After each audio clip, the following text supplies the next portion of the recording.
తెలంగాణలోని నల్లగొండ జిల్లా దేవరకొండ ఈ ప్రాంతాన్ని అభివృద్ధికి నోచుకొని గిరిజన ప్రాంతంగా చెప్పవచ్చు. ఉండడానికి ఇల్లు, త్రాగడానికి నీరు, సాగునీరు లేక రెక్కాడితే గాని డొక్కాడదని బ్రతుకు తెరువు కోసం పట్నాలకు వలసలు వెళ్లుతున్న వైనం ఇక్కడి ప్రజలు.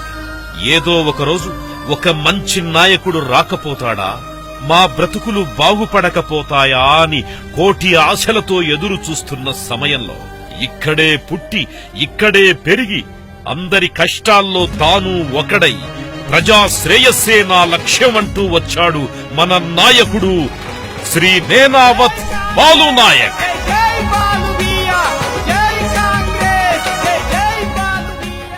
1972వ సంవత్సరంలో ముదిగొండ సూర్యా తండలోని లస్కర్ నాయక్, గమానీ దంపతులకు జన్మించాడు మన బాలునాయక్. ఎంకేఆర్ డిగ్రీ కళాశాలలో డిగ్రీ చదువుతూనే అనేక కార్యక్రమాల్లో చురుగ్గా పాల్గొంటూ నాయకత్వ లక్షణాలు అలవరుచుకున్నాడు. మొదటిసారిగా తన రాజకీయ ప్రస్థానం 1995లో కొండభీమనపల్లి నుండి ఎంపీటీసీగా పోటీ చేసి ప్రజల అభీష్టాన్ని తెలుసుకుంటూ అందరికీ చేరువయ్యాడు. తనని తాను విజయం శిఖరాలను అధిరోహించేలా రూపుదిద్దుకుంటూ ప్రజల కష్టసుఖాలను ఎప్పటికప్పుడు తెలుసుకుంటూ పురోగతిని సాధించేలా అడుగులు వేస్తూ ప్రజలకి మరింత దగ్గరై 1999లో దేవరకొండ జెడ్పీటీసీగా ఎన్నికయ్యారు. 2005లో కాంగ్రెస్ పార్టీ ఇన్ఛార్జిగా, 2007లో దేవరకొండ మార్కెట్ కమిటీ చైర్మన్ గా బాధ్యతలు స్వీకరించి అనతి కాలంలోనే అనేక అభివృద్ధి కార్యక్రమాలు చేపడుతూ పలువురి ప్రశంసలందుకున్నారు. ధనార్జనే ధ్యేయంగా రాజకీయాలలోకి వచ్చే వాళ్లే ఎక్కువ. ప్రజల అవసరాలకు అండగా ఉండే నాయకులు కొందరే. ప్రజలకి సేవ చేసుకునే అదృష్టం అందరికీ రాదు. కృషి ఉంటే మనుషులు ఋషులవుతారని ఒక మహాకవి చెప్పినట్టు మనం చేసే పనిలో నిజాయితీ, నిబద్ధత ఉన్నప్పుడు ప్రజలే వాళ్లకి కావలసిన నాయకుడికి పట్టం కట్టి జేజేలు పలుకుతారు. అలాంటి నాయకుడు చరిత్రలో చిరస్మరణీయంగా ప్రజల గుండెల్లో నిలిచిపోతాడు. 2009లో తనకి కావలసిన నాయకుణ్ణి ప్రజలు నీరాజనాలు పలుకుతూ దేవరకొండ ఎమ్మెల్యేగా భారీ మెజార్టీతో గెలిపించుకున్నారు.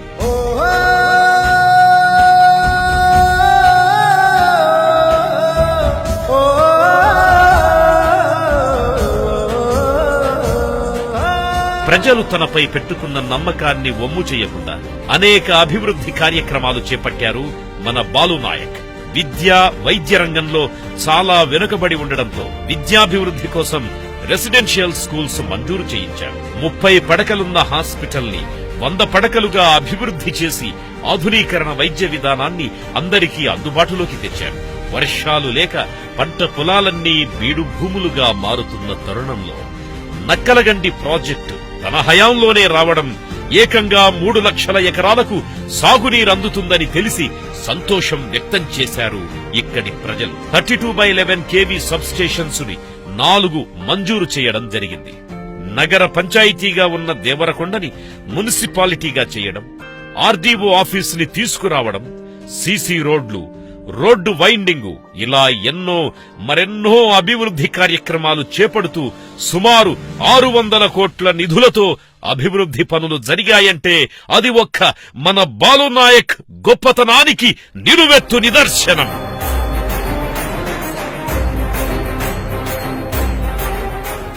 ఒక్కసారి ఆలోచిద్దాం సోదర సోదరీమణులారా, అలాంటి నాయకుడే మళ్లీ మనకి కావాలి. ప్రజల కష్టసుఖాల్లో తోడుంటూ ప్రజా సంక్షేమాన్ని కాపాడుతూ మన జీవితాల్ని, మన పిల్లల జీవితాల్ని బంగారు భవిష్యత్తు వైపు అడుగులు వేయించే నాయకుడు మళ్లీ మనకు కావాలి. అందరికీ నమస్కారం. మీ అందరికీ ఏదో చేద్దామనే రాజకీయాల్లోకొచ్చాను. నిస్వార్థంతో చెబుతున్నా, మీ అందరి శ్రేయస్సే నాకు ముఖ్యం. బిడ్డ అడగకుండానే తన ఆకలిని తెలుసుకుని తల్లి కడుపు నింపుతుంది.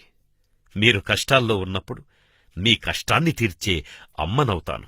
నా తమ్ముళ్లకేదైనా అవసరమొస్తే అన్నలా వెన్నంటే ఉంటాను.